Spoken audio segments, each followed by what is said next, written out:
Hello everyone, I hope आप सब अच्छे होंगे. So in the last lecture we saw the first part of chapter number 3, 2 stories about flying, and today we are going to cover the second part or the second story of the given chapter, the name of which is The Black Aeroplane. It is quite interesting story and मैं आपको इसके बारे में कुछ आगे भी बताऊंगा बीच में जैसे जैसे स्टोरी आगे बढ़ती है. अभी के लिए शुरू करते हैं. The moon was coming up in the east behind me and stars were shining in the clear sky above me. मेरे सामने तारे चमक रहे थे और चांद कहीं मेरे पीछे ईस्ट में चल रहा था. There wasn't a cloud in the sky. आसमान में बादल बिल्कुल ही नहीं थे. I was happy to be alone high up above the sleeping countryside. मुझे इस बात की काफ़ी खुशी थी कि मैं इतनी ऊंचाई पर कंट्री साइड से पास आउट हो रहा हूँ और बिल्कुल ही अकेला हूँ. I was flying my old Dakota aeroplane over France back to England. मैं फ्रांस से इंग्लैंड की ओर जा रहा था अपना पुराना डकोटा एयरप्लेन लेकर. I was dreaming of my holiday and looking forward to being with my family. मैं अपनी छुट्टियों के बारे में ख्वाब देख रहा था और अपनी फैमिली के साथ टाइम स्पेंड करने के रिगार्डिंग में काफ़ी एक्साइटेड था. I looked at my watch, 1:30 in the morning. मैंने अपनी घड़ी में देखा, सुबह के 1:30 बज रहे थे. I should call Paris control soon, I thought. मैंने सोचा अब मुझे पेरिस कंट्रोल रूम से बात करनी चाहिए. As I looked down past the nose of the aeroplane I saw the lights of a big city in front of me. मैंने जैसे ही अपने प्लेन के बाहर नीचे की ओर देखा तो मेरे सामने शहरों की बड़ी बड़ी लाइट्स मुझे दिखाई दे रही थी. I switched on the radio and said, मैंने अपना रेडियो ऑन किया और कहा, Paris Control, Dakota DS088 here. Can you hear me? But जब भी एरोप्लेन में कम्युनिकेट करना हो तो रेडियो का इस्तेमाल किया जाता है. तो यहाँ पर ये पेरिस कंट्रोल रूम से रेडियो के द्वारा कम्युनिकेट कर रहे हैं. I am on my way to England. Over, मैं इंग्लैंड की ओर आगे बढ़ रहा हूँ. Over. The voice from the radio answered me immediately. सामने रेडियो में से भी आवाज़ है, मतलब कि जो एयर ट्रैफिक कंट्रोल वाले बंदे रहते हैं उन्होंने आंसर दिया. DS088, I can hear you. You ought to turn 12 degree west now. DS088 over. कुछ डायरेक्शन के रिगार्डिंग गाइडेंस दिया और बातचीत खत्म हुई. I check the map and the compass, switched over to my second and last fuel tank and turned the Dakota 12 degrees west towards England. मैंने अपना map वगैरह चेक किया और मैंने अपना जो दूसरा और आखिरी फ्यूल टैंक बचा था उसमें स्विच किया और मैं इंग्लैंड के लिए वेस्ट की ओर मुड़ गया. I'll be in time for breakfast, I thought. मैंने सोचा कि ब्रेकफास्ट के वक्त तक मैं इंग्लैंड ज़रूर पहुंच जाऊंगा. A good big English breakfast. Everything was going well. It was an easy flight. सब कुछ काफ़ी आसानी से हो रहा था. कुछ फ्लाइट में दिक्कत नहीं थी. सब कुछ काफ़ी सही से जा रहा था. स्मूथ फ्लाइट थी बिल्कुल ही. Paris was about 150 kilometers behind me when I saw the clouds. अब जो है हमारे राइटर साहब पेरिस से काफ़ी आगे निकल आए हैं. कितना आगे निकल आए हैं? तकरीबन 150 किलोमीटर्स. और तभी उन्हें आसमान में बादल दिखते हैं, स्टॉर्म क्लाउड्स, और वो तूफानी बादल थे. They were huge. They looked like black mountains standing in front of me across the sky. मानो बड़े बड़े काले पर्वत मेरे सामने खड़े हो गए थे और पूरा आकाश उन्होंने घेर रखा था. I knew I could not fly up and over them. मुझे पता था मैं इन बादलों के ऊपर से उड़ नहीं पाऊंगा। And I did not have enough fuel to fly around them to the north और साउथ। ना ही मेरे पास इतना फ्यूल था कि मैं नॉर्थ और साउथ की ओर उड़ पाता। I ought to go back to Paris I thought. मैंने सोचा कि मुझे पेरिस वापस जाना पड़ेगा, but I wanted to get home. I wanted that breakfast. लेकिन हमारे राइटर साहब का नज़र जो है और दिमाग जो है वो कहाँ पर अटका हुआ है? ब्रेकफास्ट में। उन्हें कैसे भी करके सुबह का वो इंग्लिश ब्रेकफास्ट खाना है। I take the risk I thought. मैंने सोचा मैं रिस्क लूँगा। And flew that old Dakota straight into the storm. मैंने सीधा उस तूफान में अपने डकोटा को डाल दिया। Inside the cloud everything was suddenly black. बादलों में घुसते ही अचानक से सब कुछ काला हो गया, अंधकार छा गया।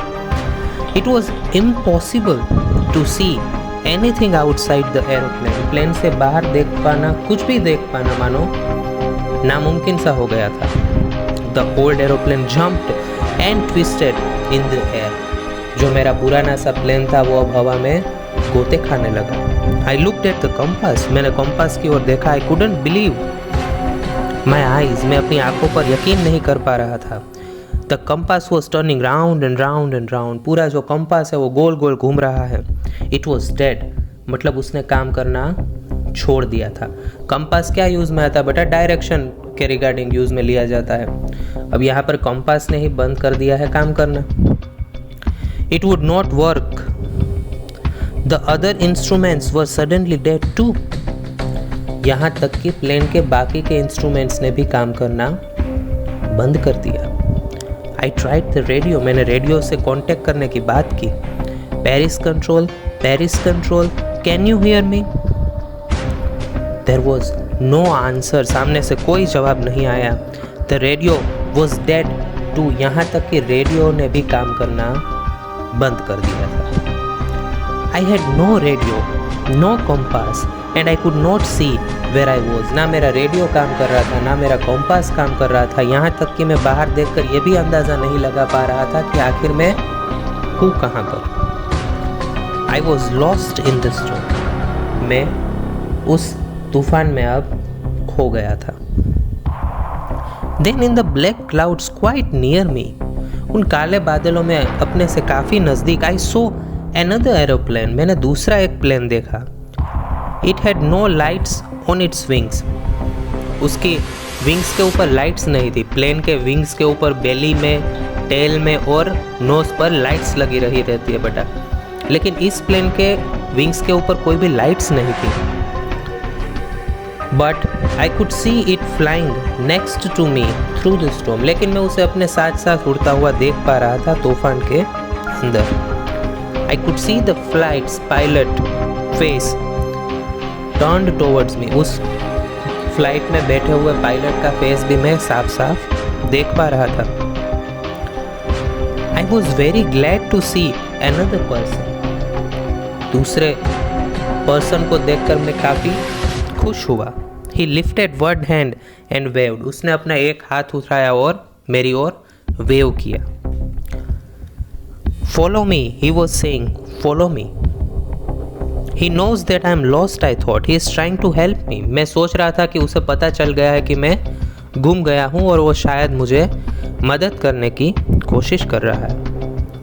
He turned his aeroplane slowly to the north in front of my Dakota, so that it would be easier for me to follow him. I was very happy to go behind the strange aeroplane like an obedient child. मैं मानो कोई छोटे बच्चे की तरह उस plane के पीछे पीछे जाने लगा। After half an hour, the strange black aeroplane was still there in front of me in the clouds. आधा घंटा बीत गया। अब तक वो अनजान सा जो प्लेन था वो मेरे आगे चल रहा था और मैं उसका पीछा कर रहा था। Now there was only enough fuel in my old Dakota's last tank to fly for 5 or 10 minutes more. मेरे डकोटा के फ्यूल टैंक में इतना ही फ्यूल बचा था कि मैं मुश्किल से 5 या 10 मिनट तक ही उड़ान भर सकता। I was starting to feel frightened again. मैंने फिर से मुझे डर की फीलिंग्स आने लगी। But then he started to go down, लेकिन बाद में वो अनजान प्लेन नीचे की ओर जाने लगा। And I followed through the storm, और मैं भी उसके पीछे पीछे जाने लगा। Suddenly I came out the clouds and saw two long straight lines of light in front of me. अचानक से मैं बादलों के बाहर आ गया और मेरे सामने मैंने सीधी कतार देखी लाइंस की, वो भी दो, मतलब रनवे के दोनों साइड जो लाइट्स लगी हुई रहती है, ये उस लाइट्स की बात कर रहे हैं। It was a runway and airport. I was safe. I turn to look for my friend in the black aeroplane. मैंने पीछे मुड़कर अपने दोस्त, वो जो ब्लैक एरोप्लेन में था, उसको देखने की कोशिश की।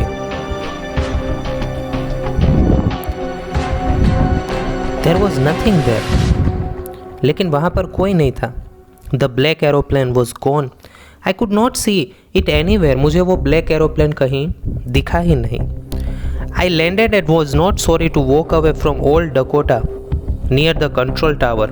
मैंने अपने प्लेन को लैंड करवाया और अपने प्लेन को छोड़कर जाते हुए मुझे बिल्कुल भी दुख नहीं हो रहा था, और मैं सीधा रेडियो टावर के वहाँ पहुँचा। I went and asked a woman in the control center where I was and who the other pilot was. मैं वहाँ गया और वहाँ पर जो औरत बैठी थी, मैंने उससे पूछा कि मैं इस वक्त कहाँ पर हूँ और दूसरा पायलट कहाँ पर है। I wanted to say thank you. मैं उसे थैंक यू कहना चाहता हूँ क्योंकि उसने मुझे इस मुश्किल से बाहर निकाला। She looked at me very strangely and then laughed. वो मेरी और काफ़ी अजीब व गरीब तरीके से देखने लगी और फिर हंसने लगी। Another aeroplane up there in the storm? No other aeroplanes were flying tonight. आज तो और कोई प्लेन उड़ ही नहीं रहा आकाश में। Yours was the only one I could see on the radar. मुझे तो रडार पर सिर्फ तुम्हारा ही प्लेन दिख रहा था। So who helped me to arrive there safely without a compass or radio and without any more fuel in my tanks? तो फिर आखिर वो कौन था जिसने मुझे बिना कंपास, बिना रेडियो और इतने कम फ्यूल में यहाँ तक मुझे सेफली पहुँचाया? Who was the pilot on the strange black aeroplane flying in the storm without lights? वो पायलट कौन था जो इस अजीब से और अनजान ब्लैक एरोप्लेन में उड़ रहा था, जिसने मुझे यहाँ तक सेफली पहुँचाया? तो अब ये क्या था क्या नहीं था, ये इसे सस्पेंस ही रख दिया गया है। और बेटा ऐसी एक जगह है Bermuda triangle, I am sure आप सब ने नाम शायद सुना भी होगा। वहाँ पर ऐसे काफ़ी एरोप्लेन, काफ़ी शिप्स जो है वहाँ पर जाते हैं, फिर गुम हो जाते हैं और कभी नहीं मिलते हैं। तो शायद उसी से इंस्पायर होकर इस स्टोरी को डेवलप किया हो या रियल स्टोरी हो, उसके बारे में हमें कुछ इन्फॉर्मेशन दी नहीं गई है। जो स्टोरी है बेसिकली इतनी ही स्टोरी है, काफ़ी सिंपल सी story, easy story. I hope आपको ये एक्सप्लेनेशन अच्छा लगा होगा। अगर अच्छा लगा है तो प्लीज़ अपने दोस्तों के साथ ही से शेयर ज़रूर कीजिए, और अगर आपके कुछ क्वेश्चंस है, क्वेरीज है या सजेशंस हैं तो कमेंट ज़रूर कीजिए, और do hit that like button and subscribe without missing. यहाँ तक रखते हैं आज के लिए। Have a nice day ahead. Bye bye. Do take care of your good self. Thank you very much.